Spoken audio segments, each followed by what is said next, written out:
So, hello everyone, and this is how your shooting day looks like.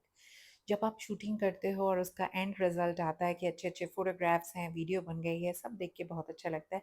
लेकिन उसके पीछे का एफर्ट आज मैं आपको दिखाने जा रही हूँ। This is behind the scene guys. तो आपने वो देख लिया है किस तरह से फैला हुआ है। एक्चुअली तैयार होने के बाद सडनली आई रियलाइज कि साड़ियाँ क्रश्ड हैं। तो तैयार मैं हो गई, लेकिन क्योंकि मेरे दोनों बच्चों के एग्ज़ाम्स चल रहे हैं और वो बार बार डिस्टर्ब ना हो, तो तैयार होने के बाद मैंने बाकी चारों साड़ियाँ प्रेस करी। और फिर आई थॉट कि मैं उसको बस वन गो में बुलाऊंगी और वो टक टक टक क्लिक करता जाएगा मेरी पिक्चर्स। बट जैसा आप सोचते हो ऐसा होता नहीं है। I had a very busy day. और कैन यू बिलीव, मॉर्निंग से लेके इवनिंग तक आज जितनी गलतियां हो सकती थी, आज जो भी मेरे साथ गलत हो सकता था वो सब हुआ। मॉर्निंग में मैंने जब आयरन करने चली तो मेरी एक साड़ी वो प्रेस रखते ही वो जल गई, उसको मैंने ठीक कराया। और दूसरा कपड़ा फटाफट से मंगा के उस पे पेंट करना स्टार्ट किया। एनीवेज वहाँ से हटी तो ये शूटिंग के लिए आई डोंट नो क्या मेरे दिमाग में चल रहा था कि मैं तैयार हो गई और उसके बाद मुझे साड़ियाँ दिख रही हैं कि ये शायद शूट में क्रश्ड दिखाई देंगी। तो जल्दी से मैं फटाफट से इन्हें आयरन करूँ। उनको सभी को मैंने आयरन किया। आयरन करके दोनों बच्चे बार आज जितनी मुझे रिक्वेस्ट करनी पड़ी है कि प्लीज़ बेटा बस 2 मिनट, बेटा बस इतना फटाफट से कर दो, अच्छा आई विल बी फाइन। इतनी मिन्नत मैंने किसी की नहीं करी जितनी वो मिन्नत है। आज का जो वीडियो शूट किया है वो मैंने अपने बेटे को बहुत रिक्वेस्ट करके कि बेटा please can you shoot this, can you do that.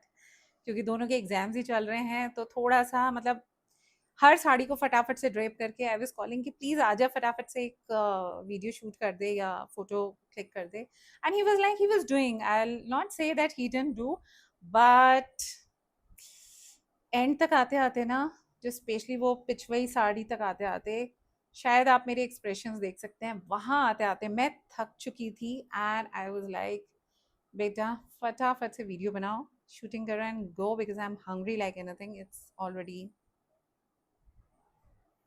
Almost 3 and 4 o'clock I have to dispatch my stuff और अभी आयरन भी होना है। तो अभी क्विक से I will have my lunch, I will go, I will dispatch and that's it. और evening में I will do the editing part. तो आई डोंट थिंक कि आज मैं 30 days चैलेंज लेके कोई साड़ी बनाऊंगी। I don't think so, I am not in a mood, I am really tired. आज का दिन बहुत ही हेक्टिक है। So take care guys. जहां पे भी लगे कि लाइफ में कुछ मिसिंग है या आप नहीं कर पा रहे हो, और लेडीज को देखो, if they can do why can't you. हम कर सकते हैं, we are very strong. So this is my bedroom. और ये सारा होने के बाद एक एक करके ना चीज़ें बेडरूम में ऐड ऑन होती चली गई। और क्योंकि बाहर बच्चे हैं, हस्बैंड हैं, सभी थे और वो डिस्टर्ब ना हो, तो मैंने ये आयरनिंग बोर्ड भी अंदर ही रूम में खिसका लिया। फिर मेरे सारे कपड़े बेड पे आ गए, फिर ज्वेलरी भी सारी बेड पे आ गई, फिर पैकिंग भी मैं यही कर रही हूँ बिकॉज ऑब्वियसली एसी वगैरह सब ऑन है। तो आज शाम तक ये पैकिंग करने के बाद जब पीछे मुड़ के देखा तो मुझे लगा ये काम यहाँ ख़त्म नहीं हुआ है।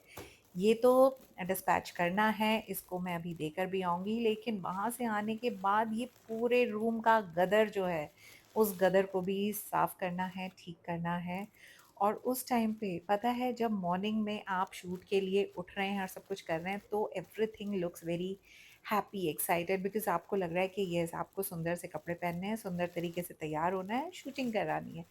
बट उसके बाद जो गदर है उसको क्लीन, वो मेस को क्लीन करते टाइम ना एक्चुअली में रोना आता है और यूँ लगता है इतना फैलाया क्यों था आपने। तो खैर this is part of life. लेकिन इन सारी चीज़ों से एक छोटा सा सबक सबको मिलना चाहिए।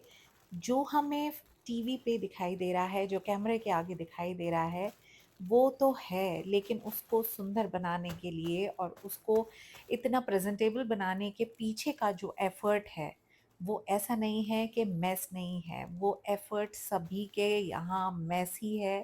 And it takes lot of effort. So appreciation बनता है, चाहे कोई कितना भी कर रहा है काम। और बीइंग अ लेडी आपका काम ख़त्म ही नहीं होता है। तो एप्रिसिएशन हर लेडी के लिए मेरी तरफ से। यहाँ मैं तैयार हो गई हूँ, अपने छोटे बेटे को मैंने साथ में ले लिया था बिकॉज़ मेरा मन नहीं था आज अकेले कहीं भी जाने का। तो आई टोल्ड हिम कि चलते हैं और गप्पे मारते हुए जाएँगे। ख़ैर गप्पे तो हमने क्या मारे, थोड़ा-सा बात करी but I really had a busy day और अभी फिर कुछ गड़बड़ हो गई है, but that's okay, part of life. But सुबह से मैं वही देख रही थी कि आज का दिन मेरा कैसे निकला, बस भागम भाग भागम, मतलब this is what life is all about, I guess. तो इतना भी कुछ बड़ा नहीं हुआ था बट मुझे इस पॉइंट पे रोना आ रहा था बहुत ज़्यादा। बेटा बगल में बैठा था इसीलिए मैंने ये सनग्लासेस लगाए और थोड़े-थोड़े जो आँसू आ रहे थे वो मैं रोती रही। पॉइंट ये है कि कई बार जब इतना वर्कलोड आ जाता है तो भी इस तरह से रोना आता है, कोई रीज़न नहीं होता उन सब चीज़ों के लिए। So one should know how to dance on her own rhythm. Life में ये चीज़ें ऊपर-नीचे होती रहती हैं but you should know how to enjoy your life.